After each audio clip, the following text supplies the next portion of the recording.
Sri Krishna Parabrahmane Namaha. Sri Sadguru Paramatmane Namaha. Sarva Maharshibhyo Namaha. The Lord describes the nature of man under the power of Rajoguna. 12th Shloka. Lobha pravritirarambaha karma nama shamah spruha rajasetani jayante vivrutte bharatarshabha. Substance. O Arjuna, from Rajoguna predominating, greed, activity, the undertaking of desireful actions, restlessness, and longing arise. Commentary. When Rajoguna dominates, man burdens himself with 100 kinds of activities. The result is he is restless. Greed and longing urge him to undertake many actions for the fulfillment of his desires. These desires are sometimes selfish and prohibited by the Shastras. Longing for objects drives him into acts of evil and sin. He employs tricks and stratagems to realize the ambitions. He has no regard to truth. His mind is externalized. He has no introspection. He is like the ocean troubled by a tempest. His words are harsh and proud. He walks unsteadily because of the mental restlessness. His mind is full of desire for this and that, so he lives a life of passion and does not know what is peace and real joy. Ravana is an example of Rajoguna. Rajoguna therefore leads to evil and self destruction. It should be overcome by perseverance and firm effort. Peace and joy cannot be found in Rajoguna. Question. What is the nature of man dominated by Rajoguna?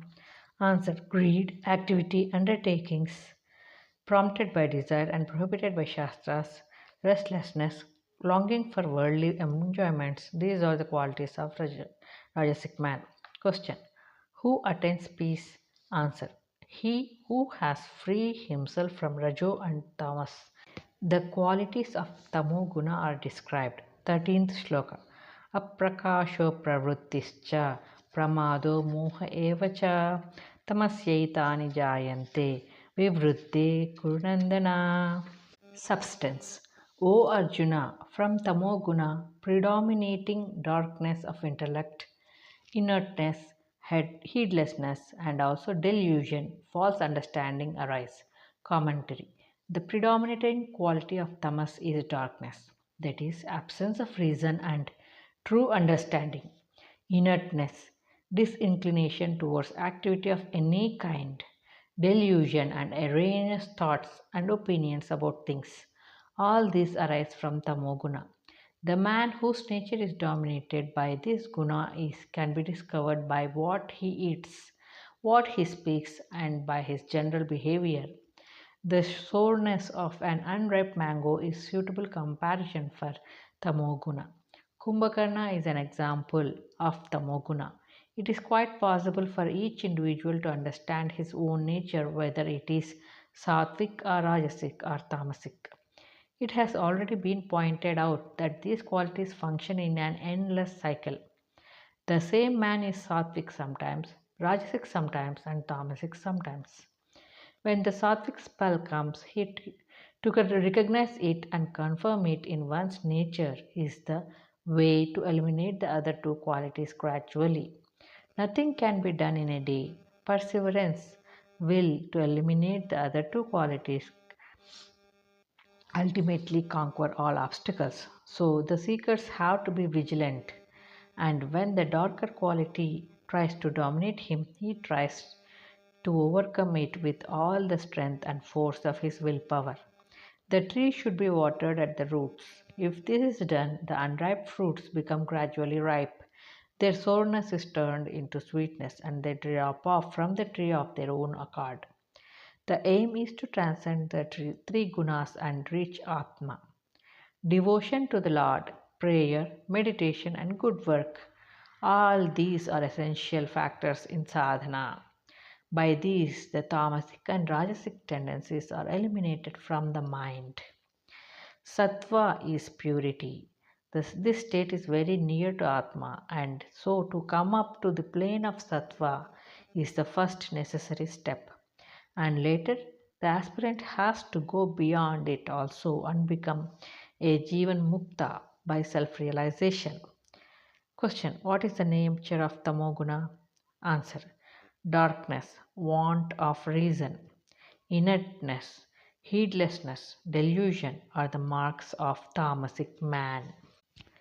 The future life of man under the influence of the three gunas is explained. First, Sattva Guna. 14th Shloka. Yada sattve pravrutte tu pralayam yati dehabhrut tadottama vidam lokan amalan pratipadyate. Substance. When verily Sattva-guna is predominating, the Jiva, embodied one, meets death. He then attains the worlds of the highest and of the pure. Commentary. It is declared that the future birth of man is determined by the guna that dominates in him at the time of death. If Sattva guna predominates, then the jiva attains the pure worlds which the wise go to. Sattva guna is the effect of long practice of self-perfection. Tamas and Rajas have to be eliminated by nishkama karma, by devotion and by studious understanding of the truth. If man cultivates Sattvaguna through a long lifetime of steady practice, then even at the time of death, his mind remains pure, calm, and full of peace. Leaving the body in that state is good because it takes him to higher worlds of purity and knowledge. So, the seeker have to be vigilant and cautious and observe how they are progressing on the path of self-purification. They should remember that their future life in other worlds will be strictly determined by their state of mind in this life. They should refrain from any evil and sinful acts because they are caused by impure rajas and tamas. Otherwise, they shall have to suffer in low worlds of a painful nature. Dehabhrut, the embodied being, man. The word of the is significant because it shows that man holds the body. The house is different from the tenant who lives in it. The tenant is not the house itself. He uses the house. So also the jiva is placed in the house of the body, but he is not the body. He changes the body by death, even as the tenant leaves one house and goes to dwell in another one. The man who wears a particular dress or ornament is different from the dress and ornament that he wears. By keen intellectual perception, this truth becomes clear to man. When the body identification, Dehatma Buddhi, is given up, man naturally discovers that he is the untainted, pure, and perfect Atma. Uttama Vidam Lokan. The man of Sattva-guna attains the pure worlds of the wise, but that is not the end. He has to reach the birthless and endless, deathless state of Paramatma. Question: where does he go who dies with Sattva-guna predominating at the time of death? Answer: he goes to the spotless worlds attained by the knowers of the highest. The future life of Rajasic and Tamasic man is declared. 15th Shloka. Rajasi pralayam gatva karma sangishu jayate tata pralinastamasi yunishu jayate. Substance. Meeting death in Rajoguna predominating, he is born among those attached to action. Dying in Tatmoguna, he is born in the wombs of senseless, of animals, birds, and so on. Commentary. The man of Rajoguna is born among men attached to action, so he acts continuously, binds himself to by such desireful actions, and is reborn in the same state. Thus, continuously birth after birth, urged by his own selfish desires and passions, he leads a restless and agitated life. He is bound to the wheel of karma. The tamasic man is born in the wombs of senseless birds, beasts, and reptiles, and so on.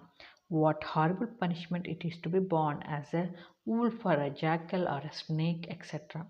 What rational man is there who does not shudder at this horrible prospect of his future life? Is there any man who would willingly be born in the wombs of a wretched and the ignorant? No, every man wants to go up and not fall down. Human nature aspires for higher and higher things, so let the aspirants beware of the horrible consequences of their future life. If they fail to heed the warnings of the Lord, Sri Krishna Paramatma, they have to suffer. The Lord is revealing the future in the present. Having eyes, one should see. Having ears, one should hear. Having reason, one should understand. Devotion, dispassion, and knowledge. Bhakti, Vairagya, and Gnana. One needs to save himself from future misery and wretchedness. Question: where is the Rajasic man born after death? Answer: among men attached to action. Question: where is the Tamasic man born after death? Answer: in the womb of senseless animals, birds, reptiles, and so on.